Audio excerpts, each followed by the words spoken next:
আল্লাহর নবী বিশ্ব নবী রহমাতুল লিল আলামিন একদিন স্বপ্নের যুগে দেখে একজন লোক শয়নকৃত অবস্থায় ঘুমিয়ে আছে, শুয়ে আছে।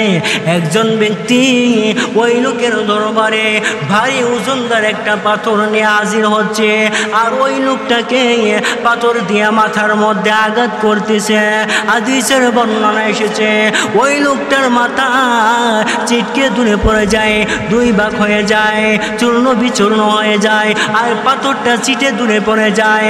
আবার ওই লোক, যেই লোকটা পাথর দিয়া মাথার মধ্যে আঘাত করতেছে, ওই লোকটা পাথর আবার দূরে থেকে আইনা ওই লোকটার মাথার মধ্যে এইভাবে আঘাত করতেছে, আর মাথা চূর্ণ বিচূর্ণ হচ্ছে, এইভাবে করতেই থাকছে।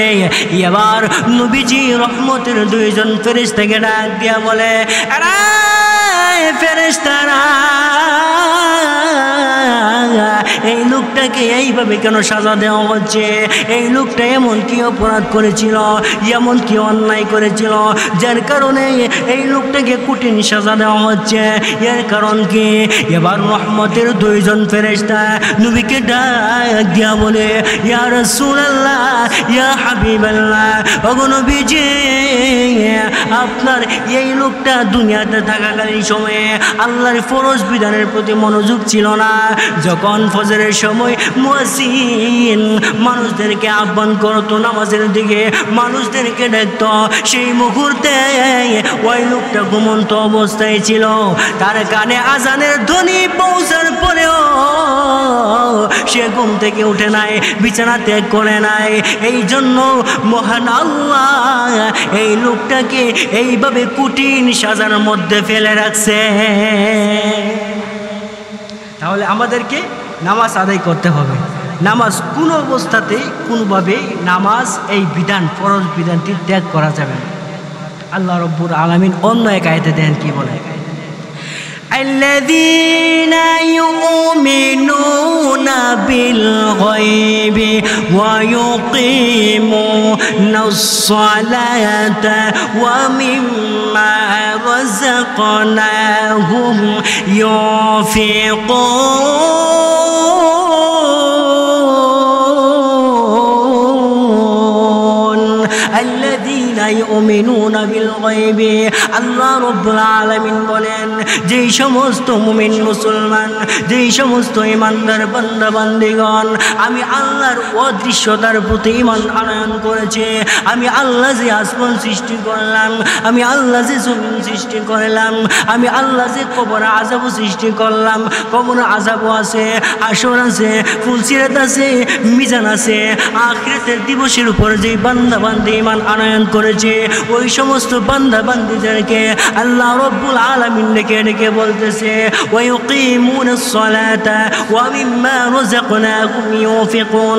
তারা যেন আমি আল্লাহর দরবারে নামাজ কায়েম করে, তারা যেন আমি আল্লাহ তাআলার দরবারে নামাজ প্রতিষ্ঠিত করে। এমনকি আমি মহান আল্লাহ ওই বান্দা বান্দিকে যেই রিজিক দিয়েছি, যেই সম্পদ দিয়েছি, যেই নিয়ামত দিয়েছি, ওই সমস্ত নিয়ামত থেকে, ওই সমস্ত রিজিক থেকে সালামু আলা সাইয়্যিদিনা মুহাম্মদ ওয়া আলা আলিহি ওয়া আসহাবিহি ওয়া সাল্লাম।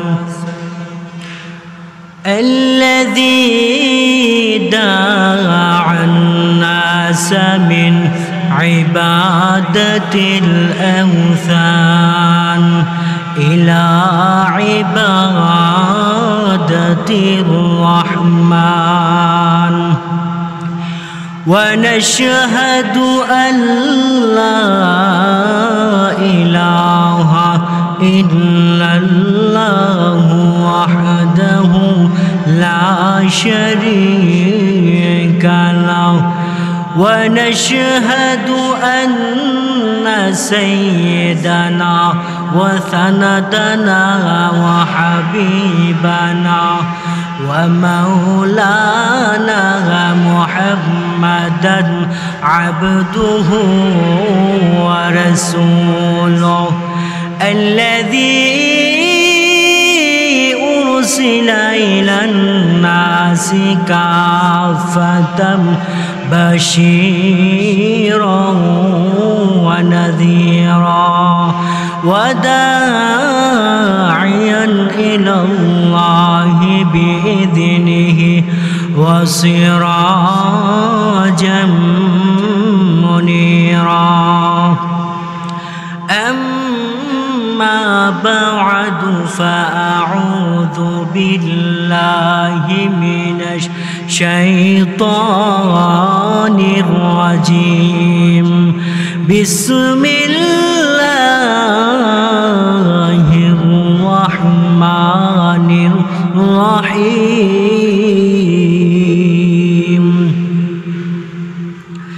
إن الصلاة تنهى عن الفحشاء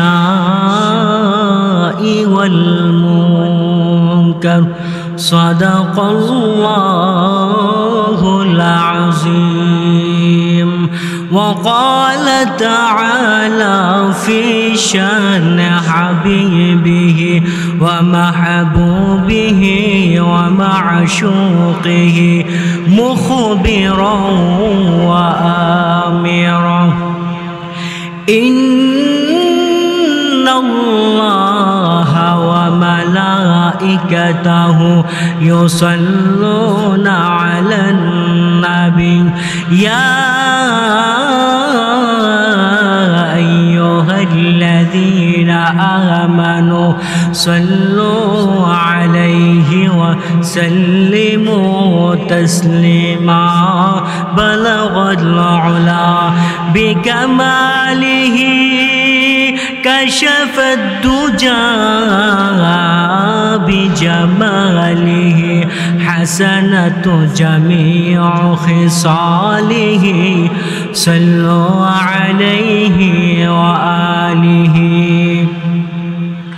ایک چشم زدن غافل از شاه نباشی ایک چشم زدن غافل از شاه نباشی شاید کہ انہیں گاہ نباشی شاید کہ انہیں گاہ نباشی تکبیر میں کلمہ میں نمازوں میں ازا ہے تکبیر میں کلمہ میں نمازوں میں ازا ہے اہی نام الہی چملا نام محمد اہی نام الہی چملا نام محمد میں دور ہوں مجبور ہوں اے سید عالم میں دور ہوں مجبور ہوں اے سید عالم دیدار دکھا دوں نہیں آواز سنا دوں دیدار دکھا دوں نہیں آواز سنا دوں আলহামদুলিল্লাহ আজকের মাহফিলের বর্তমান অধিবেশনের আমার সম্মানিত সভাপতি সাহেব মাদ্দাজিল্লাহুল আলী উপস্থিত উলামায়ে কেরাম তুলাবে আইজন ও আমার প্রাণপ্রিয় ধর্মীয় যুবকবৃন্দ ভাইয়েরা সর্বপ্রথম ওই মহান স্রষ্টার দরবারে শুকরিয়া আদায় করছি যে স্রষ্টা আপনাকে আমাকে এই দুনিয়াবি যাবতীয় ব্যস্ততা থেকে ফারেক করে আল্লাহ তাআলা আমাদের প্রত্যেককে একটি দামি ফজিলতময় বরকতময় একটি মজলিসে আসা এবং বসার মতো তৌফিকটুকু দান করেছেন আর শুকরিয়া আদায় করি যে স্রষ্টা আপনাকে আমাকে আখিরি জামানার নবীর উম্মত হিসেবে এই দুনিয়ার বুকে প্রেরণ করেছেন মুহতারাম হাজিরিন আমি আপনাদের সম্মুখে পবিত্র কালামুল্লাহ শরীফ থেকে একখানা আয়াতে কারিমা তিলাওয়াত করেছি আমি আমার তিলাওয়াতকৃত আয়াতে কারিমাকে আপনাদের সম্মুখে রেখে সেই তিলাওয়াতকৃত আয়াতে কারিমার আলোচনাটুকুকে সংক্ষিপ্ত আকারে তুলে ধরার চেষ্টা করব আমার তৌফিক ইল্লা বিল্লাহ মুহতারাম হাজিরিন আমার আলোচ্য বিষয় হলো নামাজ সম্পর্কে নামাজ ইসলামের দৃষ্টিকোণ থেকে অন্য একটি ফরজ বিধান হাদিসের বর্ণনায় যা পাওয়া যায় ইসলামের ভিত্তি হলো 5টি। ইসলামের ভিত্তি কয়টি? ইসলামের ভিত্তি হলো 5টি। সর্বপ্রথম ভিত্তি হলো কালিমা। এই কালিমার পরে স্থানী হলো নামাজ। ইসলামের 5টি ভিত্তির মধ্যে থেকে দ্বিতীয় নম্বর ভিত্তির নাম হলো নামাজ। এই নামাজ এটা খুব গুরুত্বপূর্ণ একটি ইবাদত এবং এটা একটি ফরজ বিধান। উযর ছাড়া, কারণ ছাড়া এই ফরজ বিধান তরক করা যাবে না। এটা হলো হুকুম। এই ব্যাপারে আল্লাহ পাক রব্বুল আলামিন আমাদেরকে পবিত্র কালামুল্লাহ শরীফের মাধ্যমে জানিয়ে দিয়েছেন, ইন্নাস সালাতা তানহা আনিল ফাহশাই ওয়াল মুনকার। আল্লাহ রব্বুল আলামিন বান্দা বান্দীদেরকে জানাইয়ে দিয়েছে, ও বান্দা ও বান্দি, নিশ্চয়ই তোমার নামাজ তোমাকে যাবতীয় অশ্লীল কাজ থেকে দূরে রাখবে। নিশ্চয়ই তোমার নামাজ তোমাকে যাবতীয় গুনাহের কাজ থেকে বিরত রাখবে। ও মুরব্বী বাবারা, যুবক ভাইয়েরা, এখন আমাদের প্রশ্ন হলো, সবাই তো নামাজ পড়ে, নামাজ পড়ার পরেও আবার কেউ জিনা করে, নামাজ পড়ার পরেও আবার কেন সুদ ঘুষ নামক জঘন্য অপরাধে লিপ্ত। এর কারণ কি? নবীজির যুগে একজন বেদুইন নতুন ইসলাম ধর্ম গ্রহণ করেছে। লোকটা মাত্র নতুন মুসলিম হয়েছে। নবীজির পিছনে সাহাবীদের সামনে, সাহাবীদের সঙ্গে কাতারবদ্ধ হইয়া ওই মুসলিম লোকটা নামাজ আদায় করে মসজিদ থেকে বের হইয়া এমন কোন গুনাহ নাই যেই গুনাহ ওই মুসলিম লোকটা করে না।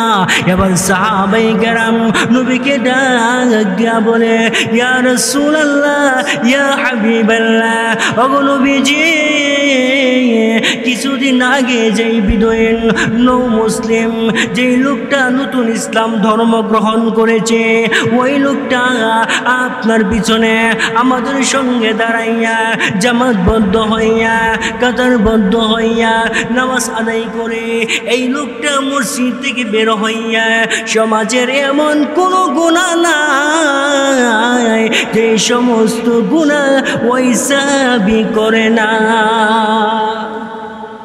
এবার নবীজি সাহাবীদেরকে ডেকে ডেকে বলে, আরে সাহাবীরা,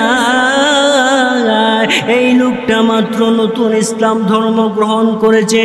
এই লোকটা মুসলিম লোক, শুধু ইসলাম ধর্ম গ্রহণ করেছে, ইসলামের বিধিবিধান সম্পর্কে ভালোভাবে সে জ্ঞান রাখে না, যার কারণে এই লোকটা গুনাহ করে। এমনকি এই লোকটার নামাজ ভালোভাবে সহি শুদ্ধ হয় না, ভালোভাবে নামাজ আদায় করার মতো আদায় করে না, যার কারণে তার নামাজ তাকে ফাহিশা অশ্লীল কাজ থেকে বাঁচাইতে পারে না। তাহলে এই হাদিসের মাধ্যমে আমরা জানতে পারলাম, আগে আমাদেরকে নামাজ সংশোধন করতে হবে, নামাজ সঠিক করতে হবে। যদি নামাজ আদায় করার মতো যদি আদায় করতে পারি, তাহলে আল্লাহ তাআলা যে বলেছে, নিশ্চয়ই বান্দার নামাজ বান্দাকে যাবতীয় অশ্লীল খারাপ কাজ থেকে বাঁচায়। এই নামাজ ওই নামাজি ব্যক্তিকে যাবতীয় অশ্লীল এবং খারাপ কাজ থেকে বাঁচাইতে পারে। এখন নামাজ সংশোধন হওয়ার রাস্তা হলো 2টা। কিভাবে আমরা নামাজ আদায় করব সঠিকভাবে, সঠিক নিয়মে, যেইভাবে আদায় করলে আমরা গুনাহ থেকে বাঁচতে পারবো। নামাজ ঠিক করার, সঠিক করার নিয়ম হলো 2টা। একটা হলো বাহ্যিক দিক, উপরের অবস্থা, আরেকটা হলো আত্মাত্মিক দিক, অর্থাৎ ভিতরের অবস্থা। নামাজ সংশোধন করার ক্ষেত্রে দুটো দিকই আমাদেরকে অর্জন করতে হবে। বাইরের দিকটা হলো, যেমন নামাজের মধ্যে কিছু ফরজিয়ত আছে, কিছু সুন্নাহ আছে, কিছু ওয়াজিবাত আছে। এইগুলি আদায় করলে নামাজের বাহ্যিক দিকটা, বাহিরের দিকটা সঠিক হয়ে যায়। নামাজের মধ্যে এমন কিছু দিক আছে, যেমন আত্মার দিক, এটা হলো বিতর্গত অবস্থা। এই বিতর্গত অবস্থাকে ঠিক করার জন্য আমাদেরকে একটি কৌশল অবলম্বন করতে হবে। আল্লাহর নবী বিশ্ব নবী রাহমাতুল লিল আলামিন হাদিসের মাধ্যমে স্পষ্ট রূপে উম্মতদেরকে জানায়া দিয়েছে, আরে আমার উম্মতেরা, একজন বান্দা একজন বান্দি যখন নামাজ আদায় করার জন্য দাঁড়াইয়া যায়, এমতো অবস্থায় একজন স্পেশাল শয়তান বাহিনী ওই নামাজি ব্যক্তির কাছে চলে আসে, আর ওই লোককে ডাক দিয়া বলে, আরে বান্দা, আরে বান্দি, উসকোন কাজা, ওই অমুক জিনিসটা স্মরণ করো, অমুক বিষয়ে স্মরণ করো। বান্দা যখন নামাজে দাঁড়ায় অনেকের অবস্থাটাই এমন হয়ে যায়, ওই লোকে রাতের বেলা কি করছে নামাজে দাঁড়াইলে সেইটাও মনে হয়, দিনের বেলা কি করছে ওইটাও মনে হয়, ক্ষেত খামারে গেলে ক্ষেত খামারের কথা মনে হয়, দোকানপাটে কাজ করলে দোকানপাটের কথা মনে হয়।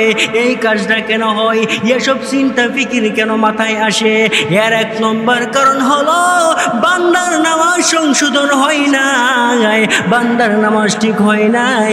যদি বান্দার নামাজ সংশোধন হয়ে যেত তাহলে এই সমস্ত চিন্তা ফিকির মাথায় আসতো না। আমরা যখন নামাজে দাঁড়াবো, এই সমস্ত বাজে চিন্তা ফিকির যখন মাথায় আসবো, তখন নবীজি আমাদেরকে একটা দিক নির্দেশনা দিয়েছে।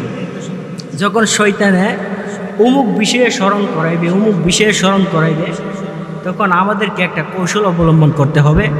শয়তানে যত কিছুই স্মরণ করাক না কেন, বান্দার মনটাকে আল্লাহর প্রতি রুজু করতেই হবে। মনটা চলে গেল, মনটাকে ধরে আইনা নামাজে বসাইতে হবে।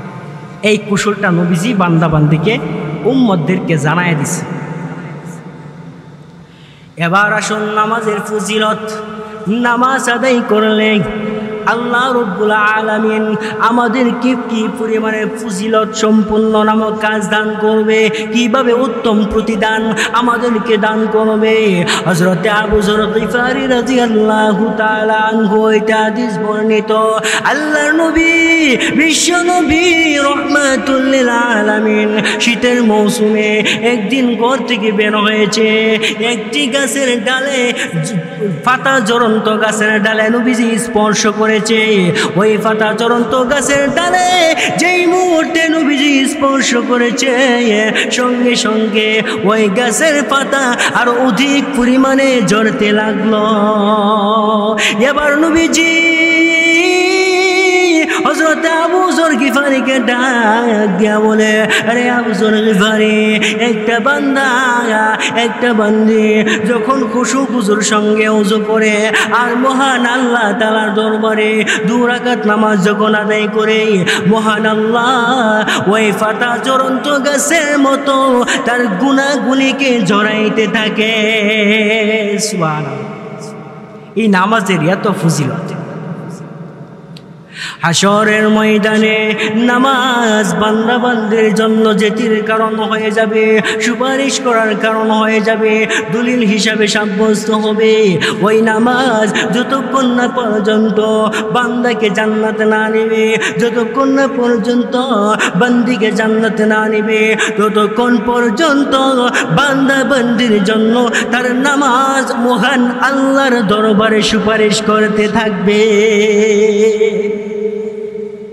আল্লাহ তাআলা পবিত্র কালামুল্লাহ শরীফের মধ্যে ইরশাদ করেন, হাফিজু আলাস সালাওয়াতি ওয়াস সালাতিল বুসতা ওয়া কুমু লিল্লাহি কানিতিন।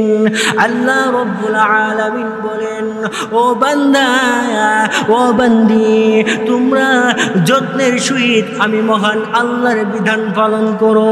ফরজ নামক ইবাদত ফরজ সালাত, তোমরা এই সালাতের প্রতি যত্নবান হয়ে যাও, ভালোভাবে খুশু খুশুর সঙ্গে তোমরা নামাজ আদায় করো। ও বান্দা ও বান্দি যদি খুশু খুশুর সঙ্গে ভালোভাবে ইহতিমামের সহিত যদি আমি আল্লাহ তাআলার দরবারে নামাজ আদায় করতে পারো রে, আমি মহান আল্লাহ এর প্রতিদান আমি মহান আল্লাহ নিজের কুদরতি হাতে দান করব। এই আয়াতে কারিমার দ্বারাও বোঝা যায় আল্লাহ তাআলা আমাদেরকে আদেশ করছে, নির্দেশ দিয়েছে যে নামাজের প্রতি যত্নবান হওয়ার জন্য। এই জন্য নামাজ আমাদেরকে সঠিক নিয়মে সঠিকভাবে আদায় করতে হবে, নামাজের প্রতি একটু মনোযোগী হতে হবে, নামাজের প্রতি একটু যত্নবান হতে হবে। আল্লাহ তাআলা অন্য এক আয়াতে বলেন وَأَقِيمُوا الصَّلَاةَ وَآتُوا الزَّكَاةَ وَارْكَعُوا مَعَ الرَّاكِعِينَ।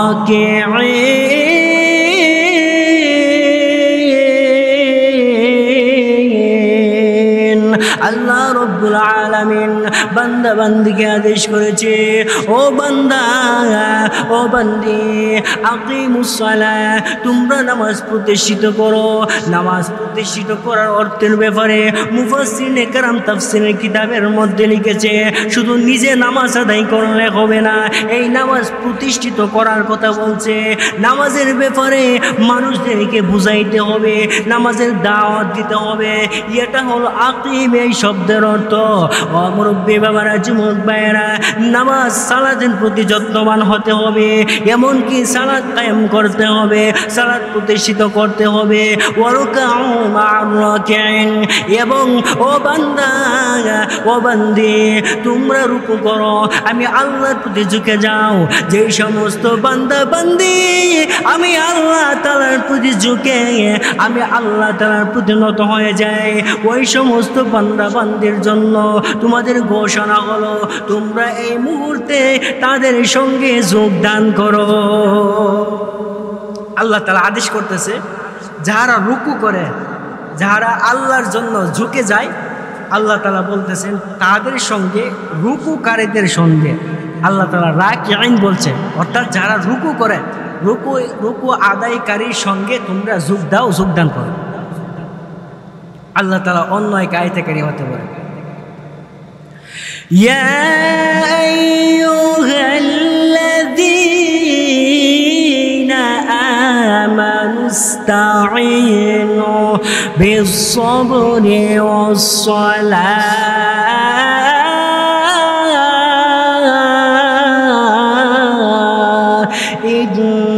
ইন্নাল্লাহা মা'আস-সাবিরিন।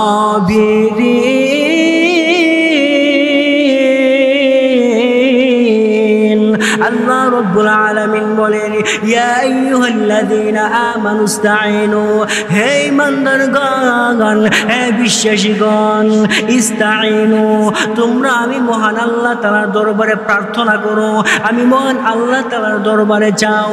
কিসের মাধ্যমে চাইবা বান্দা ও বান্দি, কোন জিনিসের মাধ্যমে চাইবা? আমি আল্লাহ তোমাদেরকে এটাও দেখায় দিয়েছি। বিশ্ববরি ওয়াসসালাহ, এক নম্বর তোমরা ধৈর্যের মাধ্যমে আমি আল্লাহ তাআলার দরবারে চাইবা। দুই নম্বর নামাজের মাধ্যমে আমি আল্লাহ তাআলার দরবারে চাইবা। এই দুইটা নিয়মে যদি বান্দা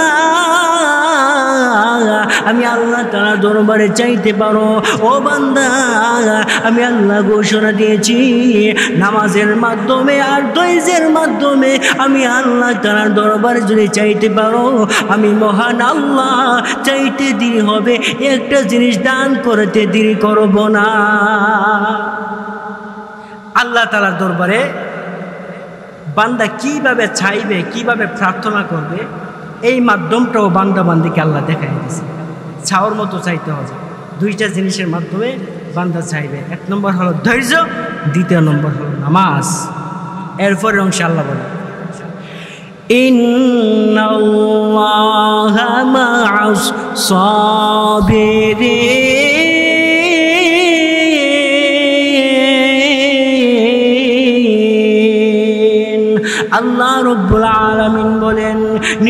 আমি আল্লাহ ধৈর্যকারীদের সঙ্গে, আমি আল্লাহ ধৈর্যকারীদের সঙ্গে হয়ে গেছি, আমি আল্লাহ ধৈর্যকারীদের সাথে আছি। ও বান্দা, ও বান্দি, যদি বিপদে পড়ো রে, যদি মুসিবতের মধ্যে পড়ে যাও, তাহলে ধৈর্য ধারণ করতে হবে। ধৈর্যের ব্যাপারে আল্লাহ রাব্বুল আলামিন বলছে, ও বান্দা, ও বান্দি, যদি ধৈর্য ধারণ করার মতো ধৈর্য ধারণ করতে পারো, তাহলে আমি মহান আল্লাহ এর বিনিময়ে তোমাকে মহান আল্লাহর তৈরি জান্নাত নামক নিয়ামত দান করব। তাহলে বিপদে পড়লে, মুসিবতে পড়লে আল্লাহ তাআলার দরবারে ধৈর্য ধারণ করতে হবে। ধৈর্য ধারণকারীর ব্যাপারে আল্লাহ তাআলা বলেন, ইন্নাল্লাহা মা'আস সাবিরিন, নিশ্চয় আমি আল্লাহ ধৈর্যকারীদের সঙ্গে হয়ে গেছি। সুবহানাল্লাহ। আল্লাহর নবী বিশ্ব নবী রহমাতুল লিল আলামিন একদিন স্বপ্নের যুগে দেখে একজন লোক শয়নকৃত অবস্থায় ঘুমিয়ে আছে, শুয়ে আছে। একজন ব্যক্তি ওই লোকের দরবারে ভারী ওজনদার একটা পাথর নিয়ে হাজির হচ্ছে, আর ওই লোকটাকে পাথর দিয়ে মাথার মধ্যে আঘাত করতেছে। হাদিসের বর্ণনা এসেছে, ওই লোকটার মাথা চিটকে দূরে পড়ে যায়, দুই ভাগ হয়ে যায়, চূর্ণ বিচূর্ণ হয়ে যায়, আর পাথরটা চিটে দূরে পড়ে যায়। আবার ওই লোক, যেই লোকটা পাথর দিয়া মাথার মধ্যে আঘাত করতেছে, ওই লোকটা পাথর আবার দূরে থেকে আইনা ওই লোকটার মাথার মধ্যে এইভাবে আঘাত করতেছে, আর মাথা চূর্ণ বিচূর্ণ হচ্ছে, এইভাবে করতেই থাকছে। এবার নবীজি রহমতের দুইজন ফেরেশতাকে ডাক দিয়া বলে, আরে ফেরেশতারা, এই লোকটাকে এইভাবে কেন সাজা দেওয়া হচ্ছে? এই লোকটা এমন কি অপরাধ করেছিল, এমন কি অন্যায় করেছিল, যার কারণে এই লোকটাকে কঠিন সাজা দেওয়া হচ্ছে? এর কারণ কি? এবার রহমতের দুইজন ফেরেশতা নবীকে ডাক দিয়া বলে, ইয়া রাসূলুল্লাহ, ইয়া হাবিবাল্লাহ, ওগো নবীজি, আপনার এই লোকটা দুনিয়াতে থাকাকালীন সময়ে আল্লাহর ফরজ বিধানের প্রতি মনোযোগ ছিল না। যখন ফজরের সময় মুয়াজ্জিন মানুষদেরকে আহ্বান করতো নামাজের দিকে, মানুষদেরকে ডাকতো, সেই মুহূর্তে ওই লোকটা ঘুমন্ত অবস্থায় ছিল। তার কানে আজানের ধ্বনি পৌঁছার পরেও সে ঘুম থেকে উঠে নাই, বিছানা ত্যাগ করে নাই। এই জন্য মহান আল্লাহ এই লোকটাকে এইভাবে কঠিন সাজার মধ্যে ফেলে রাখছে। তাহলে আমাদেরকে নামাজ আদায় করতে হবে। নামাজ কোনো অবস্থাতেই কোনোভাবে নামাজ এই বিধান, ফরজ বিধানটি ত্যাগ করা যাবে না।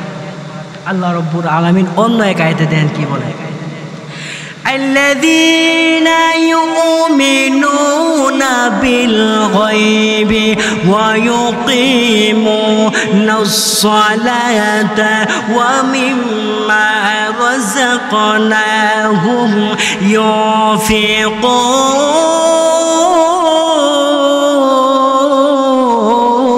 ينفقون الذين يؤمنون بالغيب।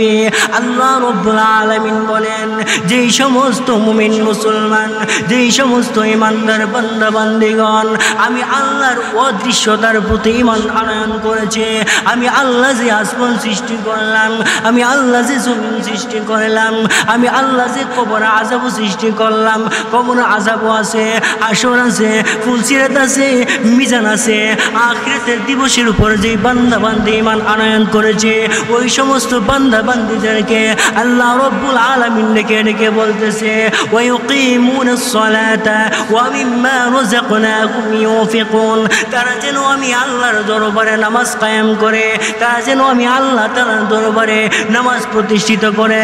এমনকি আমি মহান আল্লাহ ওই বান্দা বান্দিকে যেই রিজিক দিয়েছি, যেই সম্পদ দিয়েছি, যেই নিয়ামত দিয়েছি, ওই সমস্ত নিয়ামত থেকে, ওই সমস্ত রিজিক থেকে আমি মহান আল্লাহ তাআলার দরবারে যেন ব্যয় করে।